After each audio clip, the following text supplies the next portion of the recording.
ਮਹਿੰਦਰਾ ਹਸਪਤਾਲ ਬੰਗਾ ਵਿਖੇ ਫਾਇਰਿੰਗ ਕਰਨ ਵਾਲੇ ਅੰਤਰਰਾਸ਼ਟਰੀ ਫਰੋਤੀ ਗਿਰੋਹ ਦੇ ਦੋ ਮੁੱਖ ਦੋਸ਼ੀ ਕਾਬੂ ਕੀਤੇ ਗਏ। ਜ਼ਿਲ੍ਹਾ ਸ਼ਹੀਦ ਭਗਤ ਸਿੰਘ ਨਗਰ ਨਵਾਂ ਸ਼ਹਿਰ ਦੇ ਮਾਣਯੋਗ ਐਸਐਸਪੀ ਤੁਸ਼ਾਰ ਗੁਪਤਾ ਨੇ ਪ੍ਰੈਸ ਕਾਨਫਰੰਸ ਕਰਦੇ ਹੋਏ ਦੱਸਿਆ ਹੈ ਕਿ 9/3/2026 ਨੂੰ ਮਹਿੰਦਰਾ ਹਸਪਤਾਲ ਬੰਗਾ ਦੇ ਬਾਹਰ ਹੋਈ ਫਾਇਰਿੰਗ ਦੇ ਦੋ ਮੁੱਖ ਦੋਸ਼ੀਆਂ ਨੂੰ ਕਾਬੂ ਕਰਕੇ ਇਹਨਾਂ ਪਾਸੋਂ ਇੱਕ ਪਿਸਟਲ 30 ਬੋਰ ਚਾਈਨਾ ਮੇਡ ਅਤੇ 5 ਰੌਂਦ ਜਿੰਦਾ ਅਤੇ ਇੱਕ ਪਿਸਟਲ 32 ਬੋਰ ਤੇ 2 ਰੌਂਦ ਜਿੰਦਾ ਬਰਾਮਦ ਕਰਨ ਵਿੱਚ ਵੱਡੀ ਸਫਲਤਾ ਹਾਸਲ ਕੀਤੀ ਹੈ। ਇਸ ਮੌਕੇ ਤੇ ਐਸਐਸਪੀ ਤੁਸ਼ਾਰ ਗੁਪਤਾ ਨੇ ਦੱਸਿਆ ਹੈ ਕਿ ਉਕਤ ਦੋਸ਼ੀਆਂ ਨੇ ਪਿੰਡ ਸੈਲਾ ਵਿਖੇ ਫਰੋਤੀ ਲਈ ਫਾਇਰਿੰਗ ਕੀਤੀ ਸੀ ਅਤੇ ਦੋਸ਼ੀਆਂ ਨੇ ਪਿੰਡ ਪੱਦੀ ਸੂਰਾ ਸਿੰਘ ਵਿਖੇ ਫਰੋਤੀ ਲਈ ਫਾਇਰਿੰਗ ਕੀਤੀ ਸੀ ਤੇ ਇਹਨਾਂ ਤੋਂ ਇਲਾਵਾ Oasis hotel Garhshankar Samundra medical store ਤੇ ਵੀ ਫਾਇਰਿੰਗ ਕੀਤੀ ਗਈ ਸੀ। ਆਓ ਸੁਣਦੇ ਹਾਂ ਇਸ ਮੌਕੇ ਤੇ ਐਸਐਸਪੀ ਤੁਸ਼ਾਰ ਗੁਪਤਾ ਕੀ ਕਹਿੰਦੇ ਹਨ। ਵਿਸ਼ੇਸ਼ ਰਿਪੋਰਟ ਨਵਾਂ ਸ਼ਹਿਰ।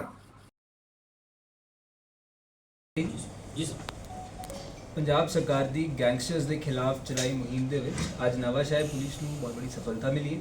ਜਦੋਂ ਸਾਡੇ ਮਹਿੰਦਰਾ ਹਸਪੀਟਲ ਬੰਗੇ ਜੋ ਫਾਇਰਿੰਗ ਹੋਈ ਸੀ ਉਹਦੇ ਅਕਿਊਜ਼ਡ ਅਸੀਂ ਨੈਪ ਵੀ ਕਰ ਲਈਏ ਤੇ ਸਾਰੀ ਜੋ ਕਨਸਪੀਰੇਸੀ ਹੈਗੀ ਹੈ ਇਹਨੂੰ ਖੋਲ੍ਹ ਲਿਆ ਗਿਆ। ਇਹ ਜੋ ਡਾਕਟਰ ਹੈਗੇ ਹੈ ਹਸਪੀਟਲ ਦੇ, ਇਹਨਾਂ ਨੂੰ ਇੱਕ ਡਰਗੀ ਕੰਨੂ ਜੋ ਬਾਹਰ ਬੈਠਾ ਹੈ ਉਹ ਇਹਨਾਂ ਨੂੰ ਕਾਲ ਕਰਕੇ ਇਹਨਾਂ ਤੋਂ ਫਿਰੌਤੀ ਦੀ ਮੰਗ ਕਰ ਰਿਹਾ ਸੀ। ਉਹ ਫਿਰੌਤੀ ਦੀ ਮੰਗ ਦੇ ਵਿੱਚ ਇਹਨੇ ਦੋ ਬੰਦੇ ਜੋ ਹੈਗੇ ਹੈ ਇੱਥੇ ਭੇਜੇ ਸੀ ਜਿਨ੍ਹਾਂ ਨੇ 9 ਤਾਰੀਖ ਸਵੇਰੇ 6:30 ਵਜੇ ਹਸਪੀਟਲ ਦੇ ਉੱਤੇ 2 ਫਾਇਰ ਕੀਤੇ ਸੀ।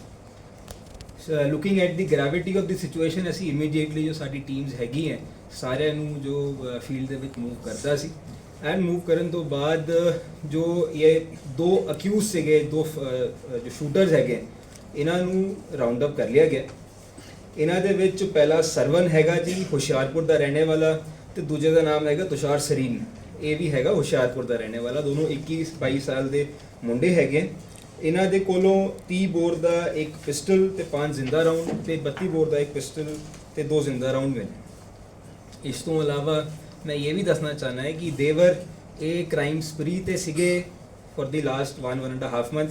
ਇਹਨਾਂ ਨੇ ਇੱਕ ਫਾਇਰਿੰਗ ਸਿੰਬਲੀ ਕੀਤੀ ਸੀ, ਇੱਕ ਫਾਇਰਿੰਗ ਪੱਦੀ ਸੂਰਾ ਸਿੰਘ ਸੈਲੇ ਦੇ ਵਿੱਚ ਕੀਤੀ ਸੀ, ਇੱਕ firing Oasis hotel Chandigarh road ਦੇ ਵਿੱਚ ਕੀਤੀ ਸੀ, ਇੱਕ ਸਮੁੰਦਰਾ ਗੜਸ਼ੰਕਰ ਦੇ ਵਿੱਚ ਜੋ ਰੀਸੈਂਟਲੀ ਫਾਇਰਿੰਗ ਹੋਈ ਸੀ ਮੈਡੀਕਲ ਸਟੋਰ ਤੇ ਉਹ ਵੀ ਇਹਨਾਂ ਵੱਲੋਂ ਕੀਤੀ ਗਈ ਸੀ ਤੇ ਹੁਣ ਜੋ ਮਹਿੰਦਰਾ ਹਸਪੀਟਲ ਜੋ ਬੰਗੇ ਫਾਇਰਿੰਗ ਹੋਈ ਸੀ ਉਹ ਵੀ ਇਹਨਾਂ ਵੱਲੋਂ ਕੀਤੀ ਗਈ ਸੀ। ਇਹ ਜੋ ਹੈਗੇ ਹੈ ਇਹਨਾਂ ਨੂੰ ਲਿਆਇਆ ਗਿਆ ਹੈ ਤੇ ਇਹਨਾਂ ਦੀ ਇੰਟਰੋਗੇਸ਼ਨ ਹੁਣ ਜਾਰੀ ਹੈਗੀ ਹੈ। ਇਹਨਾਂ ਦੇ ਨਾਲ ਜਿੰਨੇ ਹੋਰ ਬੰਦੇ ਇਨਵੋਲਡ ਹੈਗੇ ਹੈ ਉਹ ਸਾਰਿਆਂ ਨੂੰ ਵੀ ਰਾਉਂਡ ਅਪ ਕੀਤਾ ਜਾਏਗਾ ਤੇ we will book them under the specific provisions of the law. Sir कारण क्यों हमला क्यों किया जा रहा है, क्यों हुआ है? ये जी जो ड्रगी हमारा हैगा जी कन्नू, ड्रगी कन्नू जो हैगा ये बाहर चला गया है। हुण इनू लग रहा है कि उत्थों बैठकर मेहनत करने की जगह इत्थे कॉल करी जाए तो ये तो इनू पैसे बनी जान तो सौखा तरीका लभदे पैसे कमाने का। ਉਹਦੇ ਵਿੱਚ ਕੀ ਕਰਦੇ हैं जो यंग ਮੁੰਡੇ ਹੈਗੇ 20-21 ਸਾਲ ਦੇ, ਇਹਨਾਂ ਨੂੰ ਇਹ ਮਿਸਗਾਈਡ ਕਰਦੇ हैं, ਸੋਸ਼ਲ ਮੀਡੀਆ ਤੇ ਟੱਚ ਕਰਦੇ, ਫਿਰ ਇਹਨਾਂ ਨੂੰ ਬੜੇ ਪੈਸੇ ਦੇਣ ਦੇ ਮਾਰੇ ਇਹਨਾਂ ਨੂੰ ਗਰੀਡ ਦੇ ਵਿੱਚ ਲੈ ਕੇ ਆਉਂਦੇ ਕਿ ਜਿਸ ਤੁਹਾਨੂੰ ਬੜਾ ਪੈਸਾ ਦੇਵਾਂਗੇ ਤੇ ਇਹਨਾਂ ਨੂੰ ਜੋ ਬੰਦੇ ਹੈਗੇ ਹੈ ਦੋਨੋਂ ਅਕਿਊਜ਼ ਇਹਨਾਂ ਨੂੰ 1000 ਰੁਪਏ ਦਿੱਤੇ ਸੀ ਨਾ 5 ਵਾਰਦਾਤਾਂ ਦੇ ਤੇ 1000 ਮਤ ਤੇਲ ਦਾ ਵੀ ਪੈਸਾ ਪੂਰਾ ਨਹੀਂ ਹੋਇਆ। ਇਹ ਜੋ ਸਿਚੁਏਸ਼ਨ ਹੈਗੀ ਹੈ ਇਹਨਾਂ ਦੀ, ਇੰਨੇ ਜੁਗੇ ਇਹ ਬਦਮਾਸ਼ ਜੋ ਹੈ ਡਰਗੀ ਜੋ ਹੈ ਘੁੰਮਦੇ ਫਿਰਦੇ। ਤੇ ਮੈਂ ਇਸ ਚੀਜ਼ ਨੂੰ ਬੜਾ ਕਲੀਅਰ ਜੋ ਯੂਥ ਹੈਗਾ ਸਾਡਾ ਉਹਨੂੰ ਮੈਸੇਜ ਦੇਣਾ ਚਾਹੁੰਦਾ ਹੈ ਕਿ ਇਹਨਾਂ ਵਰਗੇ ਜੋ ਬਦਮਾਸ਼ ਹੈਗੇ ਹੈ ਇਹਨਾਂ ਦੀ ਗੱਲਾਂ ਵਿੱਚ ਨਾ ਆਓ। ਤੁਹਾਡਾ ਜੋ ਭਵਿੱਖ ਹੈਗਾ ਖਰਾਬ ਹੁੰਦਾ, ਇਹ ਬਾਹਰ ਬੈਠੇ ਰਹਿੰਦੇ ਤੇ ਜੋ ਤੁਹਾਡਾ ਇੱਥੇ ਹੈਗਾ ਤੁਹਾਡੇ ਤੇ ਪਰਚੇ ਵੀ ਹੁੰਦੇ, ਤੁਸੀਂ ਜੇਲ੍ਹਾਂ ਵੀ ਜਾਂਦੇ ਹੋ ਤੇ ਜੇਲ੍ਹਾਂ ਵੀ ਕੱਟਦੇ ਹੋ ਔਰ ਇਹਨਾਂ ਨੇ ਪੱਲਾ ਵੀ ਛਾੜ ਲੈਣਾ। ਔਰ ਪੈਸੇ ਜੋ ਦੇਣ ਦੀ ਗੱਲ ਕਰਦੇ ਮੈਂ ਫਿਰ ਤੋਂ ਦੱਸ ਦੇਣਾ 1000 ਰੁਪਏ ਵੀ ਨਹੀਂ ਮਿਲਿਆ ਇਹਨਾਂ ਨੂੰ ਤੇ ਇਹ ਇਹਨਾਂ ਦੀ ਸਿਚੁਏਸ਼ਨ ਹੈ ਕਿ 5 ਵਾਰਦਾਤਾਂ ਤੋਂ ਬਾਅਦ ਅੱਜ ਸਾਇਦ ਇਹਨਾਂ ਨੂੰ ਪੁਲਿਸ ਨੇ ਫੜ ਲਿਆ ਤੇ ਹੁਣ ਸਾਰੇ ਮੁਕੱਦਮੇ ਜਿਹਨੂੰ ਬੁੱਕ ਕੀਤਾ ਜਾਏਗਾ ਸਾਰੇ ਅੰਦਰ ਜਾਣਗੇ। Sir, file